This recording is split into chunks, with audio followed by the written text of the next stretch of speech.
Hello guys, welcome to my channel. So today we will be studying chapter 4 of tax laws of CSXE new syllabus, that is heads of income. So we will be studying this chapter in 5 parts and today's topic is income from salary. Before starting our chapter, let me tell you that tax is a subject in which you can score exemptions and for this do practice questions from scanner. Text में आप लोग बहुत easily exemption score कर सकते हो अगर आप questions अच्छे से प्रैक्टिस करो और उसके लिए मैं आपको रिकमेंड करूँगी स्कैनर्स लेना. If you guys do not have scanner, I am dropping the link for all the scanners in the description box. Do check out. Now let's start our chapter. So first introduction. Section 15 chargeability का section है, section 16 deductions का है and section 17 constituents का है. MCQ के question बन सकते हैं सेक्शंस को लेकर. First topic is basis of charge. So salary. What is a salary? Salary is an income earned by an employee from his employer. जो इनकम एक एम्प्लॉई अपने एम्प्लॉयर से लेता है उसको हम सैलरी बोलते हैं. एक एम्प्लॉयर एम्प्लॉय रिलेशनशिप होना मैंडेटरी है. सो सैलरी हमारी जो होती है कैसे टैक्सेबल होती है. अगर ड्यू हो जाए और पे बाद में हो और पे पहले हो जाए और ड्यू बाद में हो तो जो भी चीज़ पहले हो रही है उस बेसिस पर हम सैलरी टैक्सेबल कर देंगे. अगर हमारी सैलरी ड्यू पहले हो गई है तो ड्यू बेसिस पर हम सैलरी को टैक्सेबल कर देंगे. अब इन केस हमारी एक ईयर में सैलरी ड्यू हो जाती है बट पे नेक्स्ट ईयर में हो रही है तो हमारी जो ड्यू जिस ईयर में हुई है उस ईयर में हम सैलरी टैक्सेबल कर देंगे. लेकिन अब सैलरी पे तो नेक्स्ट ईयर में हुई है तो क्या नेक्स्ट ईयर में दोबारा टैक्स लगाना पड़ेगा? नहीं, ऐसा नहीं. So salary is taxable on due or paid basis whichever is earlier. If salary paid in advance has already been taxed in the year of payment, it cannot subsequently be taxed when it becomes due. Salary is earned in India is deemed to accrue arise in India even if it is paid outside India. अगर salary India के बाहर भी दी जाती है तब भी हम उसे मानेंगे कि सैलरी इंडिया में अर्न हुई है या deemed to accrue in India. Salary section 17 subsection 1. Salary would include wages, allowances, annuity, pension, gratuity, fees, commission, advance, leave encashment and also perquisites and profits in lieu of salary etc. MCQ का question बन सकता है कि salary कौन से section से है. अब अलाउंसेस क्या होते हैं? जो भी एक्स्ट्रा चीज़ें हमें जो मिलती हैं एम्प्लॉयर से वो अलाउंसेस होती हैं. अलाउंसेस को हम 3 कैटेगरीज में डिवाइड कर सकते हैं. फुली टैक्सेबल, पार्टली टैक्सेबल या फुली एग्जेम्प्ट.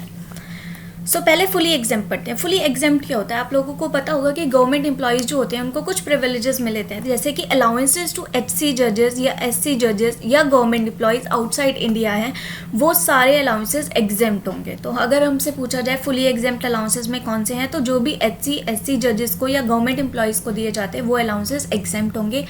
पार्टली टैक्सेबल में हमारी 2 कैटेगरी आती हैं, डेट इज़ HRA और स्पेशल अलाउंसेस. इसके अलावा और कोई नहीं है. बाकी के सारे अलाउंसेस हमारे फुली टैक्सेबल की कैटेगरी में आते हैं. तो 3 कैटेगरीज हैं. फुली एग्जेम्प्ट में क्या क्या होंगी? गवर्नमेंट एम्प्लॉयज़, HC या SC के जजेस. पार्टली टैक्सेबल में हमारी दो चीज़ें हैं, HRA और स्पेशल अलाउंस, और बाकी सारे अलाउंस हमारे फुली टैक्सेबल में आते हैं. सो fully taxable allowance. First one is dearness allowance, additional dearness allowance and dearness पे. डियरनेस अलाउंस क्या होता है? जस्ट सपोज एक एम्प्लॉई है जिसको 10,000 सैलरी मिलती है महीने की, लेकिन महंगाई बढ़ गई और अब क्या हुआ, जो खर्चा उसका 10,000 में चल जाता था अब उसके लिए उसको 13,000 रुपये की ज़रूरत है सेम खर्चे के लिए. तो वो जो 3,000 रुपये जो महंगाई की वजह से बढ़े उसे जब एम्प्लॉयर देता है तो वो 3,000 रुपये डियरनेस अलाउंस कहलाए जाते हैं. महंगाई भत्ता भी जैसे हम बोलते हैं. So a very common allowance these days on account of high prices. It is included in the income from salary and is taxable in full. Sometimes dearness allowance is given as dearness pay. Fixed medical allowance fully taxable होता है. Tiffin allowance lunch या refreshments के लिए जाता है, fully taxable. Servant allowance क्या होता है? It is taxable for all categories of employees. Servant के लिए जो servant पर खर्चे होते हैं उसके लिए जो allowance दिया जाता है servant allowance, आपको इन सब के नाम से ही इनकी नेचर का पता चल जाएगा. ये सारे अलाउंसेस फुली टैक्सेबल हैं. नॉन प्रैक्टिसिंग अलाउंस क्या होता है? अगर कोई मेडिकल डॉक्टर है उसको हम बोलते हैं कि भाई आप कोई भी प्राइवेट प्रैक्टिस नहीं करोगे. अगर कोई गवर्नमेंट डॉक्टर है जो गवर्नमेंट सर्विसेज में है उसको हम बोलते हैं कि आप प्राइवेट प्रैक्टिस नहीं करोगे, उसके लिए हम जो उसे अलाउंस देते हैं वो नॉन प्रैक्टिसिंग अलाउंस है. It is generally given to those medical doctors who are in government service and they are banned from doing private practice to compensate them from this ban. Hill allowance कभी जो employ होता है उसको hilly areas में जाना पड़ता है, उसके लिए दिया जाता है. Given to employees working in hilly areas on account of high cost of living. It is fully taxable if the place is located at less than 1000 meters height from sea level.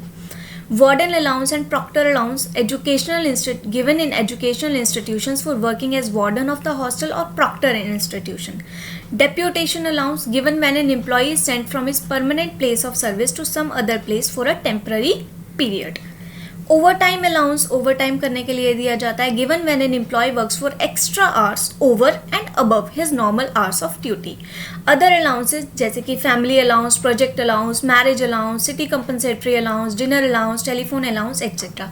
तो ये सारे allowances हमारी fully taxable की category में आते हैं.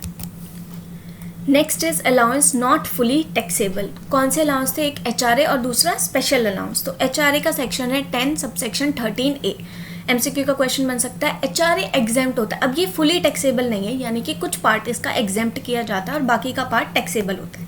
तो HRA exempt किस एक्सटेंट तक होगा? Least of the following. इन तीनों को हम कैलकुलेट करेंगे. इन तीनों में से जो भी वैल्यू हमारी लोअर होगी उस वैल्यू को हम एग्जेम्प्ट कर देंगे. बाकी का HRA हमारा टैक्सेबल होगा. सो वैल्यू क्या है? पहला 40% और 50% ऑफ सैलरी. सैलरी का 40% या 50%. 50% कहाँ पे? मेट्रो सिटीज़ में, कोलकाता, मुंबई, दिल्ली या चेन्नई. हम ये समझते हैं HRA यानी रेंट हम इंसान जो पर्सन देगा 40% या 50% अपनी सैलरी तक देगा. 50% मेट्रो सिटीज़ में खर्चा ज़्यादा होता है तो उसके लिए 50%.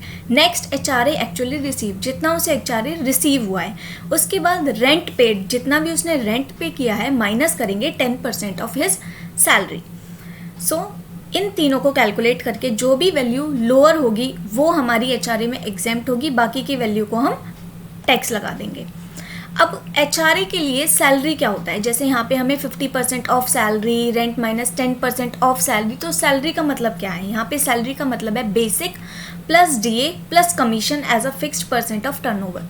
बेसिक जो हमारी सैलरी हमें मिल रही है, DA अगर टर्म्स में है कि इतना DA मिलेगा वो DA हम लेंगे, प्लस जो कमीशन मिल रही है हमें फिक्स्ड टर्नओवर की वो. ये तीनों को ऐड करके हम HRA के पर्पज़ के लिए उसे हम सैलरी मानेंगे और उसका 40, 50 और 10% निकालेंगे. Next is special allowance. Section 10 subsection 14. Allowances specifically granted to meet expenses for the purposes of performance of duties. कुछ allowances जो एम्प्लॉय को मिलते हैं किस लिए मिलते हैं कि वो कुछ स्पेसिफिक ड्यूटी परफॉर्म करता है, उसके लिए उस ड्यूटी को परफॉर्म करने के लिए उसे कुछ खर्चे करने पड़ते हैं. उन खर्चों को मीट करने के लिए, उन खर्चों की रिम्बर्समेंट के लिए उसे कुछ अलाउंस मिलते हैं. वो अलाउंसेस होते हैं स्पेशल अलाउंस. वो एग्जेम्प्ट कहाँ तक होते हैं? To the extent actually incurred or amount received whichever is less. जितना उसे अमाउंट मिला है या जितना उसका खर्चा हुआ है, जो भी उन दोनों में से कम है उतना हम एग्जेम्प्ट कर देंगे. बाकी का हमारा टैक्सेबल होगा. एग्जाम्पल क्या है? ट्रैवलिंग या कन्वेंस अलाउंस मिलता है, relocation, helper and uniform allowances. ये 4 अलाउंसेस हैं.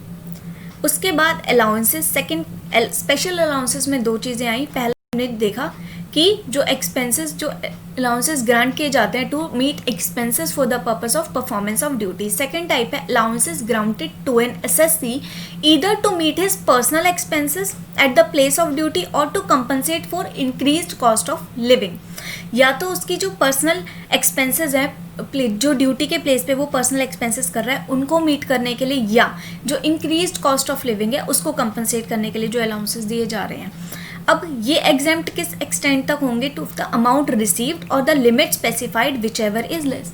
या तो जितना उसे अमाउंट मिला है या जो लिमिट हमने रख रखी है कि इस लिमिट तक ही सिर्फ हम एग्जेम्प्ट करेंगे. दोनों में से जो भी कम होगा वो हमारा एग्जेम्प्ट हो जाएगा. एग्जाम्पल क्या है? Tribal allowance, children education allowance, hostel expenditure allowance, transport allowance. तो ऊपर वाले केसेस में क्या था? जितना मिला है और जितना खर्चा हुआ है दोनों का लेस. नीचे वाले में जितना मिला है और जितनी लिमिट है उन दोनों का lower. So limits of exemption अब पढ़ लेते हैं. सबसे पहले हम ये वाली लिमिट्स पढ़ेंगे. जैसे children education allowance. Children education allowance हमें कितना एग्जेम्प्ट होता है? 100 रुपये पर मंथ पर चाइल्ड. एक पर्सन के एक बच्चे के लिए 100 रुपये पर मंथ यानी 1200 रुपये हो गए पूरे साल के. और पर चाइल्ड, हर चाइल्ड यानी एक चाइल्ड के लिए 1200 रुपये, 2 चाइल्ड के लिए 2400 रुपये, 3 चाइल्ड के लिए 3600 रुपये नहीं, क्योंकि सिर्फ मैक्सिमम 2 चिल्ड्रन तक ही ये मिलेगा. अगर किसी के 3 चिल्ड्रन है तो वो किसी 2 चिल्ड्रन के लिए ये ले सकता है. Hostel expenditure allowance up to ₹300 per month पर चाइल्ड, पर चाइल्ड पर मंथ 300 रुपये, यानी 3600 रुपये साल का एक, और मैक्सिमम 2 चिल्ड्रंस के लिए मिल सकता है। Transport allowance only ₹3200 per month, सिर्फ 3200 पर मंथ ही अलाउ होगा। इससे ज़्यादा मिल रहा है या कम मिल रहा है हम दोनों को लोअर देख लेंगे। Employee working in transport business to meet personal expense, lower of the following 70% of such allowance, या तो उस अलाउंस का 70% या 10,000 पर मंथ, जो भी लोअर होगा। स्पेशल कंपनसेटरी अलाउंस 300 से 7,000 के बीच में वेरी कर सकता है। डिफ़िकल्ट एरिया अलाउंस 200 से 1300 रुपये पर मंथ के बीच में वेरी कर सकता है। Tribal area allowance 200 per month. Compensatory field area allowance 2600 per month. Compensatory modified area allowance 1000 per month. Counter इंजर्जेंसी allowance 3900 per month. Underground allowance 800 रुपये per month. High altitude allowance up to 1060 per month अगर altitude 9000 से 15,000 feet का है। 1600 per month altitude above 15,000 feet का है। Next is conveyance allowance, travelling allowance, daily allowance, helper assistant allowance, research allowance, uniform allowance. ये कब तक, कहाँ तक एग्जेम्प्ट होंगे? Exempt to the extent of expenditure incurred for official purposes. ये हमारा फर्स्ट केस है। देखिए, travelling, conveyance, relocation, helper and uniform allowances, ये हमारा क्या था? जितना रिसीव हुआ है या जितना एक्सपेंड किया है, दोनों का लोअर। नेक्स्ट टॉपिक है रिटायरमेंट बेनिफिट्स। तो रिटायरमेंट बेनिफिट्स में क्या क्या होता है? एन्युटी या pension. Annuity is a yearly payment to an employee post his retirement. उसके रिटायरमेंट के बाद उसे ईयरली जो कुछ पेमेंट दिया जाता है, which is called annuity. Annuity receive from the present employer is chargeable to tax as a salary. Any amount receive from the past employer, लेकिन अगर कोई पास्ट एम्प्लॉयर से मिल रहा है अमाउंट, तो उसे हम कैसे टैक्स लगाएंगे? Profits in leave of salary के नाम से। Pension is paid by government or a company to the employee for his past service. एक एम्प्लॉय ने जो पास्ट में जो सर्विसेज दी, उसके लिए हम पेंशन देते हैं उसे। Payable after the retirement, retirement के बाद पे की जाती है। Pension so received could be commuted और अनकम्यूटेड। अब कम्यूटेड और अनकम्यूटेड क्या है? अनकम्यूटेड पेंशन वो होती है जो रिसीव्ड पीरियोडिकली, यानी हर मंथ दे दिया हमने कुछ अमाउंट, उसको बोलते हैं अनकम्यूटेड। और कम्यूटेड पेंशन क्या है? एक ही बार में सारी पेंशन दे देते हैं, लमसम या होल में या पार्ट, या आधी अमाउंट हम लमसम दे देंगे। लाइक 5 लाख देनी थी तो रिटायरमेंट पे हमने 3 लाख दे दी और बाकी का हम मंथली पे करेंगे। सो अनकम्यूटेड पीरियोडिकली होगी। कम्यूटेड में लमसम मिल सकता है, या तो पूरा एक साथ मिल जाएगा या थोड़ा एक साथ मिलेगा, और बाकी का एज एन अनकम्यूटेड पेंशन मिलता रहेगा। अब इसका ट्रीटमेंट क्या होता है? जैसा कि मैंने कहा था, गवर्नमेंट एम्प्लॉयज़ को कुछ प्रिविलेजेस हैं। तो employees of central government, local authorities, defence service etcetera, उनके एम्प्लॉयज़ के लिए ये जो अमाउंट उन्हें मिलता है वो फुली एग्जेम्प्ट होता है टैक्स से, उस पर कोई टैक्स नहीं लगता। अब नॉन गवर्नमेंट एम्प्लॉयज़ के लिए क्या होता है? एग्जेम्प्ट होगा। कहाँ तक एग्जेम्प्ट होगा? 2 केसेस हैं। अगर उसे पेंशन के अलावा ग्रेच्युटी भी मिल रही है, तो अब उसे ग्रेच्युटी भी मिल रही है तो पेंशन के लिए हम थोड़ा कम बेनिफिट देंगे, तो उसकी सिर्फ 1/3 ऑफ द पेंशन को हम एग्जेम्प्ट करेंगे। और दूसरा पर्सन है जिसे ग्रेच्युटी नहीं मिल रही है, तो उसको हम थोड़ा सा ज़्यादा दे देंगे, उसकी हाफ ऑफ द पेंशन को हम एग्जेम्प्ट कर देंगे। आप इसको इस तरीके से याद कर सकते हैं। कम्यूटेड पेंशन को हम क्या करेंगे? Employees of central government, local authorities fully exempt होगा, और नॉन गवर्नमेंट एम्प्लॉय के लिए एग्जेम्प्ट। अगर ग्रेच्युटी मिल रही है तो 1/3 उसे थोड़ा सा कम देंगे, और अगर ग्रेच्युटी नहीं मिल रही है तो हाफ ऑफ द एम्प्लॉयज़।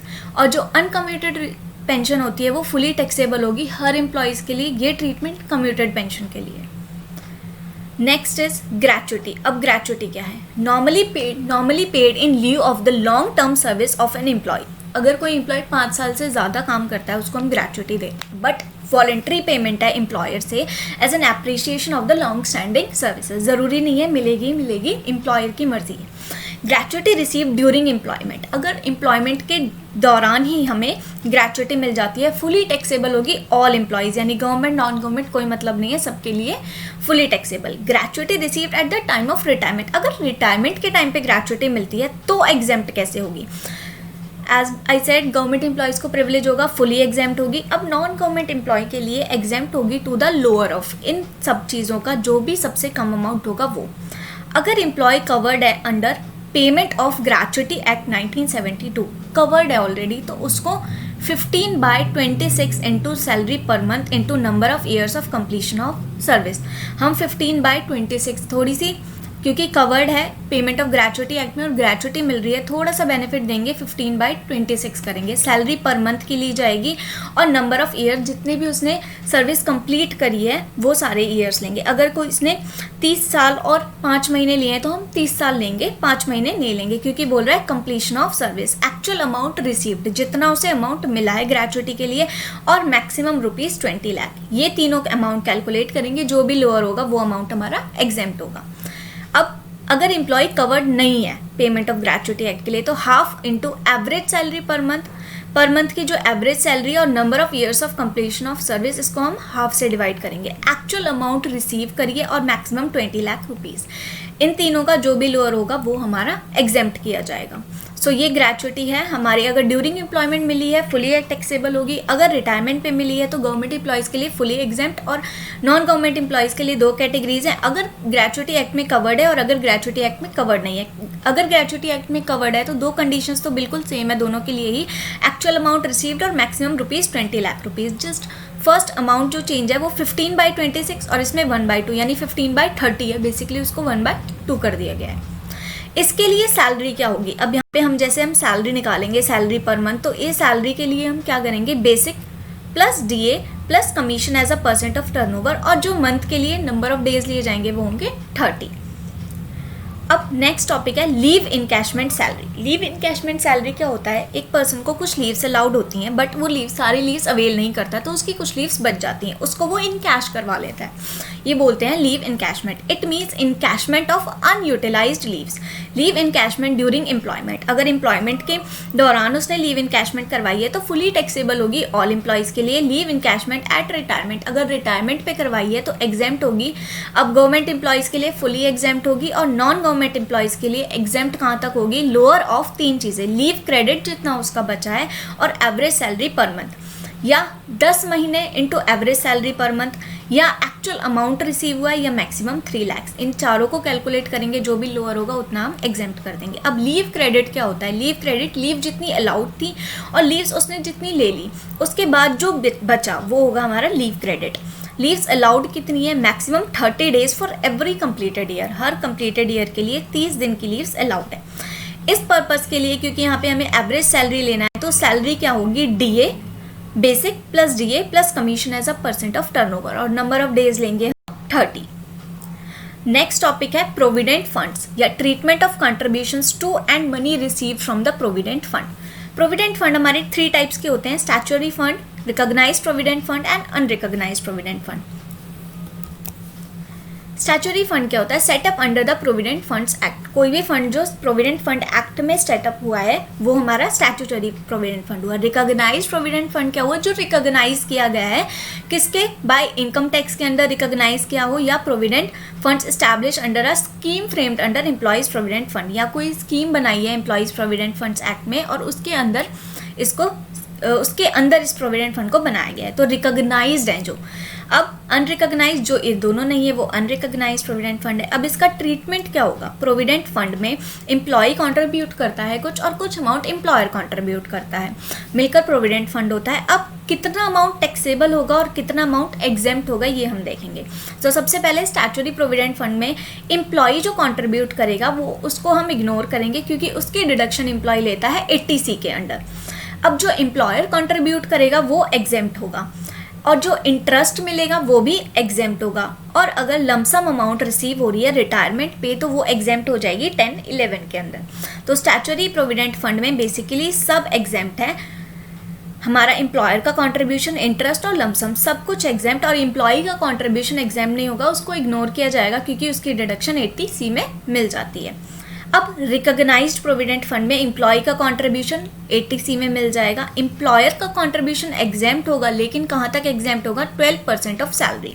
सिर्फ जितने, अगर वो सैलरी के 12% तक दे रहा है तो पूरा का पूरा एग्जेम्प्ट, अगर मान लो वो सैलरी का 15% दे रहा है तो सिर्फ 12% एग्जेम्प्ट कर देंगे, बाकी का 3% टैक्सेबल होगा। इंटरेस्ट एग्जेम्प्ट होगा अप टू 9% पर एनम, और लमसम अमाउंट अगर है तो वो एग्जेम्प्ट हो जाएगी 10-12 के अंदर। अब अनरिकॉग्नाइज्ड प्रोविडेंट फंड है तो एम्प्लॉई का कंट्रीब्यूशन है, इग्नोर करेंगे, डिडक्शन भी नहीं देंगे क्योंकि अनरिकॉग्नाइज्ड प्रोविडेंट फंड है। एम्प्लॉयर का कंट्रीब्यूशन एग्जेम्प्ट, इंटरेस्ट एग्जेम्प्ट, और अगर लमसम अमाउंट रिसीव्ड हो रहा है रिटायरमेंट पे, तब क्या करेंगे, एम्प्लॉय का जो कंट्रीब्यूशन था इग्नोर कर देंगे, और जो एम्प्लॉय के कंट्रीब्यूशन पे जो इंटरेस्ट है उसको हम इनकम फ्रॉम अदर सोर्सेज के अंदर टैक्सेबल कर लेंगे।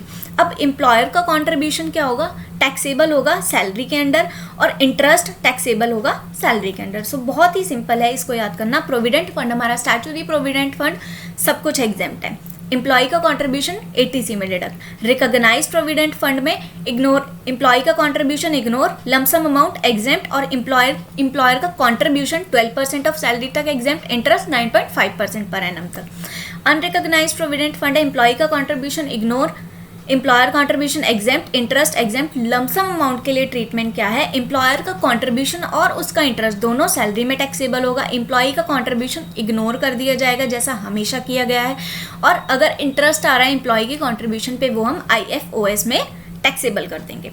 अब इसके लिए सैलरी क्या होगा, सैलरी की जरूरत हमें यहाँ पड़ी है, यहाँ पे तो सैलरी होगी basic plus DA and commission if based on a fix percentage of turnover achieved by the employee. अब नेक्स्ट टॉपिक है हमारा relief when salary is paid in arrears और एडवांस। अगर हमारी सैलरी एरियर में आई यानी बाद में आई, या एडवांस में आई यानी पहले आई, तो हमें कुछ रिलीफ मिलता है। वो रिलीफ क्या है, if any portion received salary in arrears और इन एडवांस और have received a family pension in arrears, SSC is allowed some tax relief. अगर कोई भी अमाउंट एरियर में मिलता है या एडवांस में मिलता है तो SSC को हम कुछ रिलीफ देते हैं। अब रिलीफ किस सेक्शन में मिलता है, सेक्शन 89। MCQ का क्वेश्चन बन सकता है, for arrears of salary are available in the following cases. किस किस केस में अवेलेबल होगा, सैलरी रिसीव्ड इन एडवांस और एज एरियर, ग्रेचुटी, कंपनसेशन और टर्मिनेशन ऑफ एम्प्लॉयमेंट, या कम्यूटेशन ऑफ पेंशन, इन 4 केसेस में। अब रिलीफ कैलकुलेट कैसे करेंगे, अब एक तो है कि जिस साल वो रिसीव हुए हैं, एडवांस मान लो एडवांस है अगले साल का था इस साल में मिल गया, एरियर है पिछले साल का था इस साल में मिल गया, तो इस साल में रिसीव हुआ एडवांस या एरियर, तो उस पर टैक्स लाइबिलिटी निकाल देंगे। Tax liability in the previous year in which वो रिसीव हुआ है, इंक्लूडिंग एडवांस एरियर्स। टैक्स को इंक्लूड मतलब जितनी भी इनकम है और एडवांस और एरियर को इंक्लूड करके जो टैक्स निकल रहा है वो निकाल दिया। उसके बाद एडवांस और एरियर को एक्सक्लूड करके जो टैक्स निकल रहा है वो टैक्स निकाल दिया, दोनों का डिफरेंशियल अमाउंट निकाल दिया।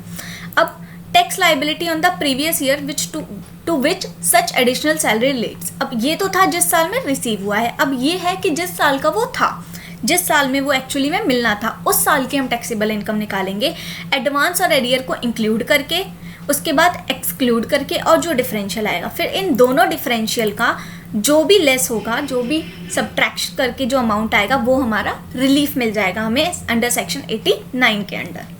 अब डिडक्शंस फ्रॉम सैलरी, सैलरी से कुछ कुछ चीज़ें डिडक्ट की जाती हैं। पहले हमारा जैसे ट्रैवलिंग अलाउंस था हमारा, वो डिडक्ट हुआ था, बट अब हमें एक स्टैंडर्ड डिडक्शन दे दी गई है, दैट इज़ 50,000 और the amount of the salary which ever is less. अगर किसी की सैलरी 40,000 है तो ऑब्वियसली उसे 50,000 का हम डिडक्शन नहीं दे सकते, तो 40 देंगे, तो 50 या जो भी उसकी सैलरी है विच एवर इज़ लेस। ये स्टैंडर्ड डिडक्शन MCQ का क्वेश्चन बन सकता है। प्लस सैलरी कैलकुलेट करने में आपको हमेशा ये डिडक्ट करना है, इस बात का ध्यान रखना है। Entertainment allowance fully taxable, first to be included in the salary and then deduction to be made. पहले सैलरी में इंक्लूड करेंगे, उसके बाद डिडक्शन करेंगे उसकी। In case of government employees deduction होगी lower, 1/5 of the basic salary या 5,000 या एक्चुअल एंटरटेनमेंट अलाउंस रिसीव्ड। तीसरा है professional tax allowed as deduction when paid by the employee during the previous year. अगर एम्प्लॉय ने पे किया है तो डिडक्शन अलाउ हो जाएगी। Deduction salary, entertainment allowance, standard deduction, professional tax, 3 चीज़ों की डिडक्शन मिलेगी। MCQ का क्वेश्चन बन सकता है, तीनों ऑप्शंस दिए जा सकते हैं, ऑल ऑफ द अबव एक चौथा ऑप्शन दिया जा सकता है। परक्विजिट्स, अब परक्विजिट्स क्या होते हैं, एम्प्लॉय को सैलरी तो मिल रही है लेकिन उसके अलावा अगर एम्प्लॉयर कुछ और एक्स्ट्रा बेनिफिट उसे देता है वो बोलते हैं perquisites. It means extra benefit offered by employer to employee, ER यानी एम्प्लॉयर, EE यानी employee. It may be monetary हो सकता है या नॉन मॉनेटरी भी हो सकता है, कैश या काइंड में भी दिया जा सकता है। अब परक्विजिट टैक्सेबल और wait a minute, so perquisites 2 types में हम डिवाइड कर सकते हैं, taxable perquisites and tax free perquisites. Taxable perquisites में हमारे आते हैं rent free residential accommodation, interest free concessional loan, use of movable assets by employee any member of his household, transfer of movable asset, provision of gas electricity water, provision of free concessional educational facilities, credit card expenses, club expenditure, health club, sport similar facilities. Tax free में आते हैं medical facilities, refreshment, subsidise lunch और dinner, recreational facilities, telephone facility, transport, personal accident insurance, free ration, computer, laptops, rent free house conveyance, employers contribution and annual premium. So ये तो tax free हैं, but ये taxable हैं, तो taxable किस तरीके से होंगे वो हम देख लेते हैं सबका ट्रीटमेंट। तो रेंट फ्री रेजिडेंशियल एकोमोडेशन दो कैटेगरीज में डिवाइड करेंगे, गवर्नमेंट एम्प्लॉय या अदर एम्प्लॉय के लिए। तो गवर्नमेंट एम्प्लॉय के लिए अगर अनफर्निश्ड एकोमोडेशन दिया गया है, अनफर्निश्ड एकोमोडेशन यानी कि उसके साथ फर्नीचर नहीं दिया गया है, तो टैक्सेबल कैसे होगा, as per licence fee decided by the government. Next is for furnished accommodation. तो अगर जो फर्नीचर है वो एम्प्लॉयर ने ओन किया हुआ है तो 10% ऑफ फर्नीचर की जो भी कॉस्ट है, और अगर हायर किया हुआ है तो हमें कॉस्ट नहीं पता, तो इसलिए हम जो भी चार्जेस एम्प्लॉयर पे कर रहा है जिससे उसने हायर किया है तो वो actual charges paid by the employer. Okay, next other employees. Other employee में अगर अनफर्निश्ड एकोमोडेशन दिया गया है और वो अनफर्निश्ड एकोमोडेशन जो है वो एम्प्लॉयर ओन करता है तो 7%, 7.5%, 10% या 15% ऑफ सैलरी टैक्सेबल होगा। हायर करता है एम्प्लॉयर तो लोअर ऑफ या तो 15% ऑफ सैलरी या हायर चार्जेस जो पे कर रहा है एम्प्लॉयर वो। अगर फर्निश्ड एकोमोडेशन है तो एम्प्लॉयर ने, और अगर फर्नीचर एम्प्लॉयर ने ओन कर रखा है तो 10% ऑफ फर्नीचर कॉस्ट जैसे कि हमने ऊपर देखा था, और हायर्ड है तो actual charges paid by employer. Government employee furnished accommodation का ट्रीटमेंट दोनों के लिए, गवर्नमेंट और अदर एम्प्लॉय के लिए सेम है। अनफर्निश्ड के लिए इस government employee as per licence fee decided by the government taxable होगा, और अदर एम्प्लॉय के लिए अगर ओन्ड बाय एम्प्लॉयर है, अगर एम्प्लॉयर ने ओन कर रखा है तो 7.5, 10 और 15% ऑफ सैलरी, हायर कर रखा है तो 15% ऑफ सैलरी या हायर चार्जेस पेड बाय जो भी लोअर होगा।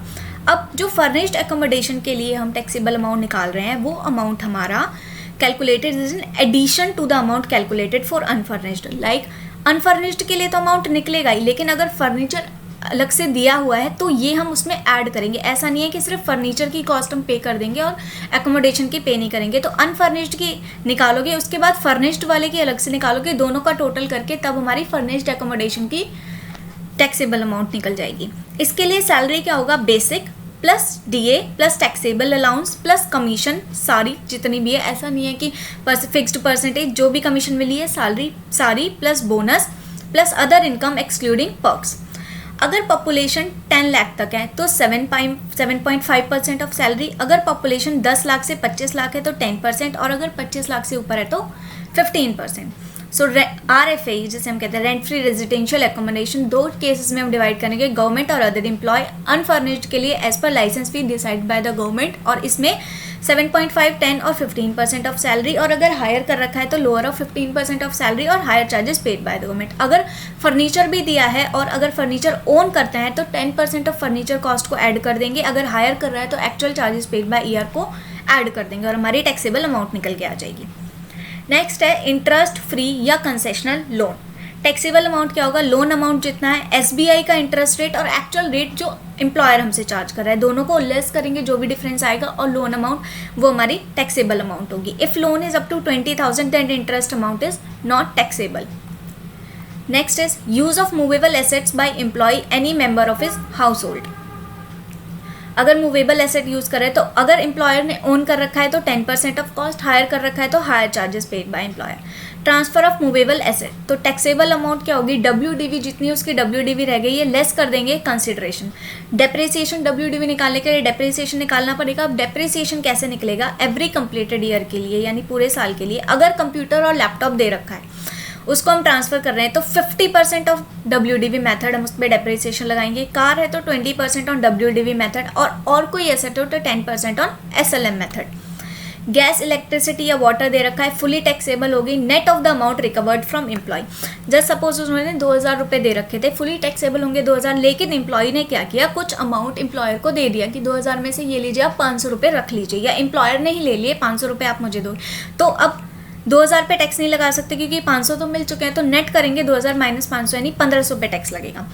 फ्री कंसेशनल या एजुकेशनल फैसिलिटीज़ दे रखी हैं, अगर एम्प्लॉई के लिए हैं तो वो फुली एग्जेम्प्ट होंगी, अगर किसी अदर रिलेटिव के लिए हैं तो फुली टैक्सेबल होंगी। लेकिन अगर चिल्ड्रन के लिए हैं तो एग्जेम्प्ट कब होंगी, अगर value is up to ₹1000 per month पर चाइल्ड है तो एग्जेम्प्ट होगी, और एजुकेशनल इंस्टीट्यूशन ओन कर रखा है एम्प्लॉयर ने ही।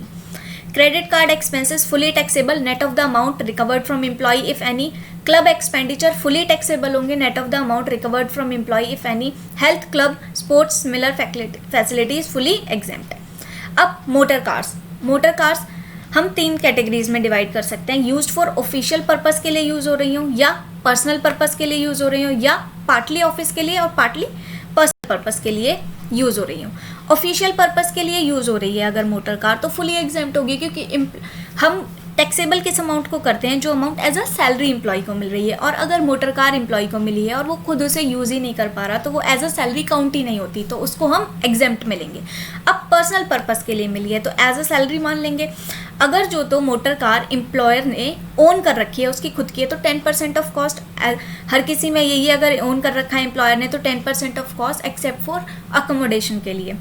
हायर्ड बाय एम्प्लॉयर है तो हायर चार्जेस जो एम्प्लॉयर पे कर रहा है, प्लस ड्राइवर की सैलरी जो एम्प्लॉयर पे कर रहा है, या रनिंग एंड मेंटेनेंस चार्जेस जो भी एम्प्लॉयर पे कर रहा है, इन तीनों के ये चीज़ें हमारी टैक्सेबल होंगी। Next, used partly for office and partly for personal purpose. अब कुछ तो अपने के लिए और कुछ पर्सनल है। अब एम्प्लॉई ने ही ओन कर रखी है कार, और जो रनिंग एंड मेंटेनेंस चार्जेस है वो खुद भी एम्प्लॉई दे रहा है। अब कार भी एम्प्लॉई की है, रनिंग एंड मेंटेनेंस भी खुद दे रहा है, तो एम्प्लॉयर से उसे कुछ नहीं मिला तो हम टैक्सेबल क्या करेंगे, कुछ भी नहीं, तो नॉट टैक्सेबल।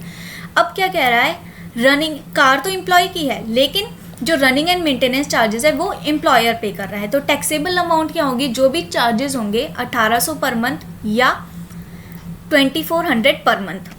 अब ओन्ड बाय एम्प्लॉयर, जो कार है वो एम्प्लॉयर ओन कर रहा है और रनिंग एंड मेंटेनेंस चार्जेस भी वही पे कर रहा है, तो एम्प्लॉय के हाथ में हम क्या टैक्सेबल करेंगे। अब कार भी एम्प्लॉयर की और चार्जेस भी वही पे कर रहा है, तो हम 600 पर मंथ प्लस और 900 पर मंथ टैक्सेबल करेंगे। और लेकिन अगर मेंटेनेंस चार्जेस भी एम्प्लॉयर पे कर रहा है तो टैक्सेबल अमाउंट 1800 और 2400 होगा।